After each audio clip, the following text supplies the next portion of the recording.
Welcome to Brockley News, the programme where we keep you updated on all you need to know about what's going on in and around the hospital. I'm Ron Laver, and in today's programme we'll be talking to RNOH security man Stephen Fredrick, who, when he's not patrolling the grounds of the hospital, can be found performing in local clubs as Freddy B. Later, we'll be reminding you of the hospital's Make It Possible campaign, with another chance to hear an interview with campaign poster girl Kydd. So stay tuned to Radio Brockley, London's longest running hospital radio station, and this year voted Best Hospital Radio Service by the Hospital Broadcasting Association. We are the UK's #1. Stephen Fredrick works by day as a security guard here at the RNOH, but his alter ego, Freddy B, is a singer-songwriter and has just had his first single released. Here's Sue Weston reporting. I'm in the studio now with Steve Fredrick, who works at the hospital. And what do you do here, Steve? I am a security guard, security officer here. I've been here for about 13 years. So basically, if anything goes down, they call me. That can be anything from alarms, anything from patients playing up or being threatening. It'll be fire alarms, intruder alarms, whatever comes up really. So thinking on your feet all the time, really. Yeah, got to do it. But why we're here in the studio today is to talk about your alter ego, Freddy B. Him, yeah, him, who's also... So I shall refer to you now as Freddy from now on. Okay. Okay. So, Freddy, you've been in the music industry for quite some time, I understand. When did it all start for you? Oh, my. Did you simply join a band, or did you do music at school, or how did it come about? How did you discover your talent? It got together, it's basically started when some of us got together after, I would say about 18, 19, and my mate was already into bass guitar and his slap bass was impressive, and had another guy that sung and another guy that done rhythm guitar, so sort of got together and started messing around and got sort of like, I don't know, I describe it as a bug because we wanted to do it more and more. Then that little project came to an end, and I went to another friend of mine and we put a band together and we started gigging and going out and writing. This is how the love of writing came. We started writing our own songs and performing them, and that is basically how I got started. About 20 to 25 years ago, I was doing a bit in a band called Rufus Dawes. I was a backing singer back then, and we did quite well. We did a few tours of Europe and Germany, Belgium, Holland, and had a single that was ready to be released. But at the time, the single got pulled because I think the record company said that they're only going to go with established artists because they were seeing hard times, and we got dropped.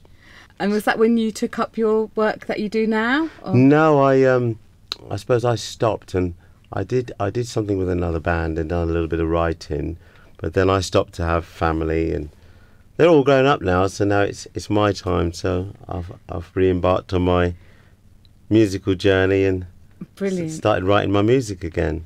Great. And so I understand that there's something exciting just about to happen, or it has happened already. Has happened, yeah. I know there's a single being released. What happened was I was contacted to go for an audition for a company that was looking for up-and-coming artists.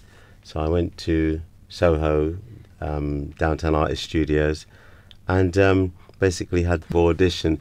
So I got in there, and the A&R guy was sitting there, and it was like, wow, because he looked just immaculate, you know. He looked like, you could tell it was an important role because he just looked $1 million. So I got in there and I just thought, how am I going to play this? And I just thought, well, just treat him as the audience and just enjoy yourself, which is what I did. Sung a Barry White song, and the rest is history. He sort of like really liked it. He said, I like you, but it's not just my decision. It has to go up to the board. And a week later, they contacted me and said, yeah, we'd like you on board. So what happened then? What was the next process after that, after them taking you on board?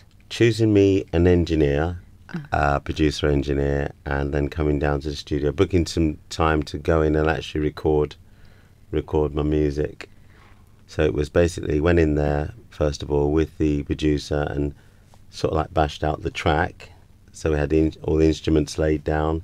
Then after that, part two was me putting my lyrics and my melody and everything down, after we'd sorted out the music. And then after that, it was a 6-month process to do the 2 songs. And then after that, we moved on to the stage we're on to now, pretty much. At the end of this interview, we'll play the single that is released right now by Freddy B, which is fantastic. And it's called Mystery Lady, isn't it? It is indeed, yeah. And is there a story behind the lyrics? There is.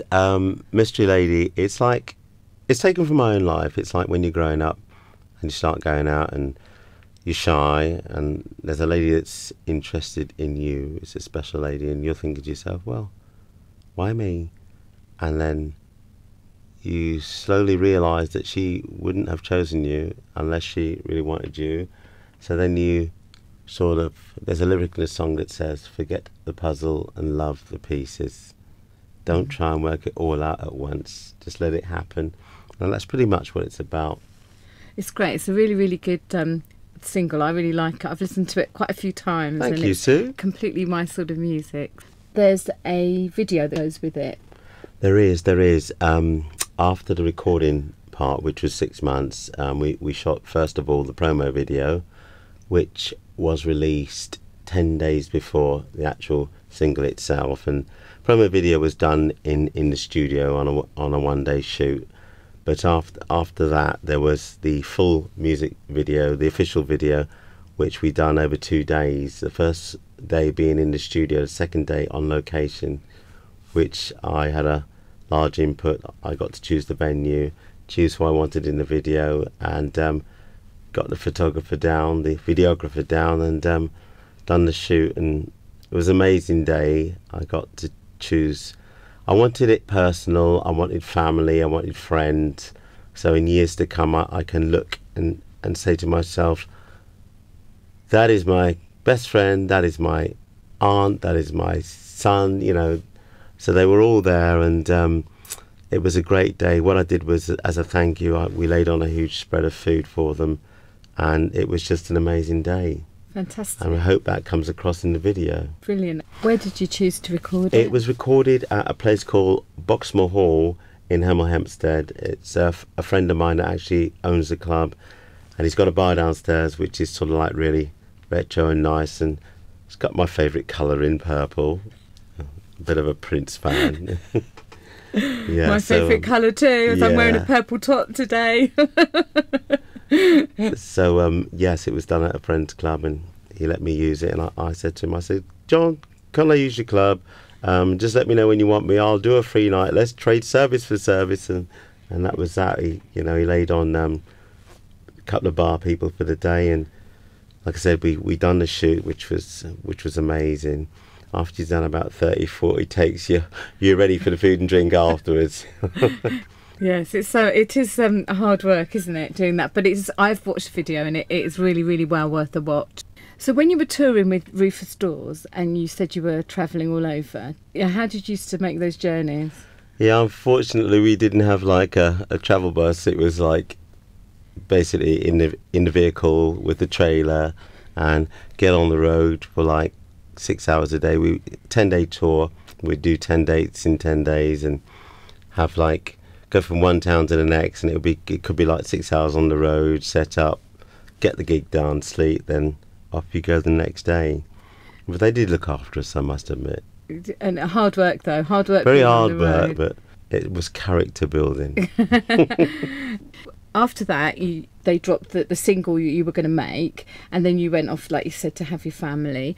And we were talking actually a bit about how we met before at the Disability Foundation Music Night, which is a couple of years ago now, and my son and daughter took part, and you compared the show, which was absolutely fantastic, and you did it really well. So obviously you were doing gigs before you got your contract with the record company you're with now. That's right. I decided to start again. My kids were growing up, and I still love my music, and I started going out and doing a bit of open mics and stuff like that, and loved it. So I said to myself, well, why don't you go back out there again? So went and got myself a PA and, you know, put all my material together and started gigging again. And, you know, it's come quite a long way, because the most memorable being I was asked to do Soul by the Sea in Aldborough, thinking there was going to be like 3,000 people on the seafront. When I got there, there's like a 10,000 strong crowd there. Wow. It's like, oh my. And it was supporting Gino Washington and the Ram Jam Band. He was the headliner. So there was about 6 support acts, and that was great. Absolutely great. And that was in 2013? That was, right. Yeah. And since then, I've just been gigging Frinton-on-Sea or wherever they want me, you know, local. I'll go a bit further. But yeah, as well as trying to do my day job. I was going to say, yes, doing your day job, to fit that in as well. You're doing very well, because obviously you work weekends sometimes, do you? That's right. I normally have 2 days off a week, but yeah, sometimes there's very little sleep had, but you have to compensate, don't you? So I also noticed, having done a little bit of research, but you love football. I do indeed. So who do you support? Manchester United. Obviously, I've got a soft spot for Luton, because that's where I came from, where I grew up. But Manchester United's my team. And you follow them, obviously, as well. Yeah, I take a lot of stick, because I was actually born in Arsenal, and I get a lot of stick for it, because, you know, how comes you are not a gooner, and, you know, how comes it's, and I get tagged as a glory hunter, but it's all done in good jest. Yes. Oh, good. How about your children? Are they interested in the music industry at all? No, it's they're football crazy. My eldest has just turned 25, Lloyd. He was keen on football. He was doing well, but he got a ACL injury, and that sort of much put him on the sidelines for a few years. But he's just started to play again at local level and won a cup final, which was great. I got to see that. My second one, Jordan, who is 23, he got professional contract. He got signed by Barnet.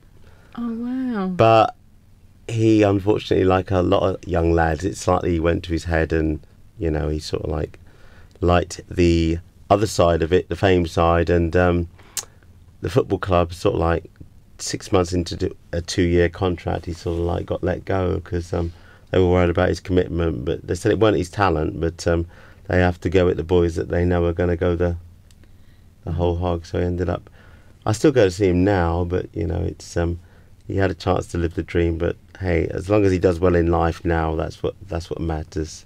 Absolutely. Then I've got another boy called Tyler. He is now 19. Soon this year will be 20. He's special needs. He's got autism, but he's doing remarkably well. He's Brilliant. doing very well. He likes what he likes. He don't like football. Oh. The smallest one, Clayton James, he's 12 years old, and he's just a smashing lad. You know, can't fault him. But they're all more into football than into music, really. Definitely. Yeah. Clayton, he likes to sing, and he's got a sweet little voice, and I'm hoping he's going to be the one who follows after me. But, but he's my number one fan at the moment. You know. It'd be Freddy B and Son. There and you go. That's a great name. That just rolls off the tongue. That does, actually. That does. There was Freddy and the Dreamers, Freddy B and Son. I like that. Great one. What does the B stand for? I'll tell you first what the Freddy stands for. Well, my name's Stephen Fredrick, and growing up, my mates used to call me Freddy, so it was just like a progression. And I get asked a lot, what's the B for? And I thought long and hard about the B, but it's my punchline. What's the B stand for? It's beautiful. If it's good for Muhammad Ali, it's good for me. Great. So thanks very much for speaking to me, Freddie, and we're going to now play that record. I'd like you to introduce it for us. Oh wow, well, a dream of mine's always been listening to my music on the radio, so this is Freddy B introducing Mystery Lady. Hey Mystery Lady, the day you stepped into my life. Hey Mystery Lady, something went out different, she don't let nobody. She don't let nobody, yeah. One-on-one is hard to find, searching for a love divine. Just can't get you off my mind. Feels so right, so she won't let nobody. She won't let nobody, yeah. We're feeling all the pieces. We can go together. Hey, Mr. Lady. Finding all this love. We can last forever. Hey, Mr. Lady. I should've noticed. Forget the puzzle of the pieces. Should've noticed something way down deep says she don't let nobody.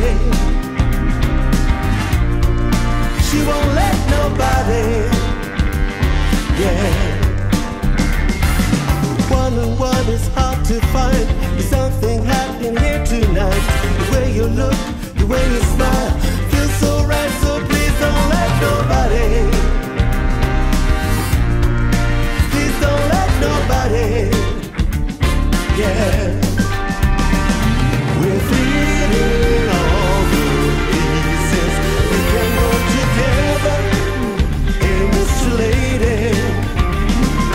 Finding all this love is. We can last forever. Hey, Mr. Lady. We're feeling all the pieces. We can go together. Hey, Mr. Lady. Finding all this love is. We can last forever. Hey, Mr. Lady. We are no.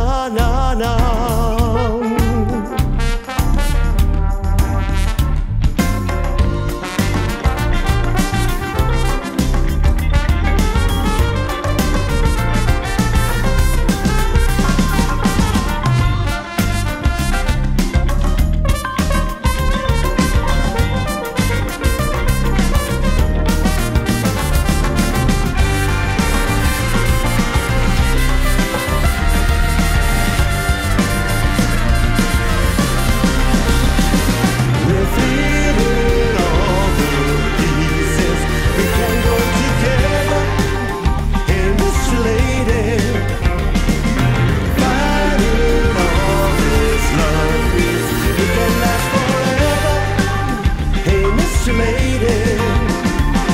We're feeling all the pieces. We can go together. Hey, Mr. Lady.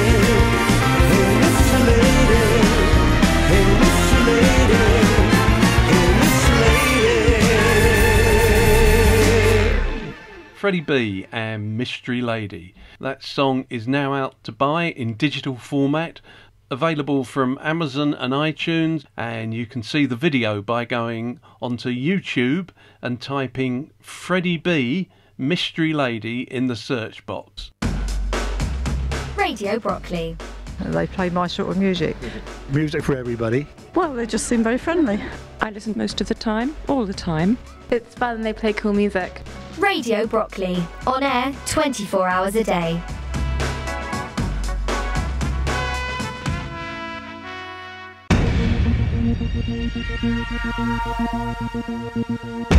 Don't forget, at 7:30 tonight, it's Bedside Bingo. Calling the numbers this week as usual, it's Dave Rouch.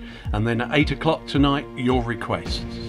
You're listening to Brockley News on Radio Brockley, London's longest running hospital radio station, serving the Royal National Orthopaedic Hospital in Stanmore since 1966, and currently the holder of the Hospital Broadcast Association Gold Award for Best Hospital Radio Service. Next up on Radio Brockley, your chance to hear again our interview with the delightful young lady Kydd, the poster girl for the Make It Possible campaign, which is aimed at raising funds for the RNOH charity. Over to Keith Reeve. Well, I'm really pleased to be joined by Kydd, who's one of the faces of the current RNOH Make It Happen campaign. Hello. Hello. How you doing? I'm good, how are you? I'm very well, thank you. Thank you very much for sparing the time. I was very pleased to see your Red Arrows badge on your hat, because I saw them recently at a display at Clacton. They're always great to watch. Have you actually met the Red Arrows? No, but I have seen them fly over a few times, but no, they're absolutely amazing. Yeah, they are, aren't they? Tremendous. Can you tell us about some of your experiences here at the RNOH? Well, when I was 7, I was diagnosed with bone cancer in my right leg, which meant that after having chemotherapy, I would have to come here and have my bone replaced with a titanium prosthesis. But I couldn't have been at a better hospital, because this is by far the most incredible hospital I've ever been at, and I've been at quite a few hospitals. But no, it's absolutely amazing the work that they do here. It's just incredible. I mean, they give people their lives back and let them walk or write or whatever, and it's absolutely amazing. So tell me a little bit more about your replacement bone, effectively. How does it work? Well, it's got a motor inside it, which has a magnet in it, which when I put my leg into a sort of mini MRI machine, a magnet then turns the screw inside the motor, which then lengthens my leg, and it's non-invasive, and it's absolutely amazing. Fantastic. Because it means that I can get my leg grown whenever I need it, which is great. Yeah, so as you grow, my leg grows with me, the leg grows with you, so they haven't got to take you apart all the time. No. That's absolutely tremendous, isn't it? It is, it's absolutely amazing. And you had that done when you were 7? Yes, when I was 7, yeah. Wow, that's incredible. So don't mind me asking, how old are you now? I'm 13. And you've still got the same replacement bit of your leg? It's still the same bit of metal. Fantastic, fantastic. And is that your only time you've been here at the RNOH? No, I then relapsed again, unfortunately, when I was 11 with another tumour in my right arm, unfortunately, which again, after chemotherapy, led to having my humerus replaced with another titanium prosthesis. Oh, right. Yeah, so I've got 2 bits of metal in me. Wow. So does that one extend with you as well? It does extend, however, because my arm is smaller than my leg, unfortunately, instead of having a motor, it's a crank, which means that when eventually I do need my arm lengthened, it means that I'll have to have a small operation to lengthen it again. Okay, so I'm going to ask you this question, because I've got metal bits as well, but not as many as you. Do you ever set off metal detectors at airports and things? Not so far, no. No, a few of my friends have metal in them, and they've set off detectors at airports, but so far I haven't. So yeah. All right, good, because I did once many years ago. I think not long after they first introduced them, and I had some explaining to do. I have to say it was a tricky one. And after that, I started to carry an X-ray with me to prove to customs that, look, I've got this. I'm not lying. No, that's right. I'm not smuggling some terrible thing into the aircraft or out of the aircraft. So yeah, absolutely brilliant. So I understand that you hold an annual cake sale to raise funds for the RNOH charity. Yes, I do, but it's not just a cake sale. It's also a non-uniform day at my school, which I call Happy to Be Me Day, because I've gone through all this and I've learnt to live with who I am and be happy about myself. So I like to have a day when everyone can come in with their own clothes, with their own personality, and just be happy for who they are, no matter if they've got glasses or freckles or anything, because I've got 2 bits of metal on me, but I love who I am, and everyone else should too. Yeah, quite right. I quite agree with that. So which school's that then? It's the Folkestone School for Girls down where I live in Folkestone. In sunny Kent? Yes, sunny Kent. Excellent. So how much have you raised from these events over the last few years? It's been around about £1,800, which is absolutely amazing. And when we added it up, I was like, I was shocked how much we'd actually raised, because we've been doing it for 5 years now, to celebrate my remission dates, and yeah, the figure's absolutely incredible. And I mean, if if you know, it's not just me fundraising, it's loads of other people out there, and if we all raise, you know, £100, then that's every little helps. Absolutely, that's tremendous effort. Thank you very much for that. Brilliant. That's okay. Now, I think when you were in the hospital recently, or you met the RNOH patron, Princess Eugenie. Was that when you were in the Children's HDU?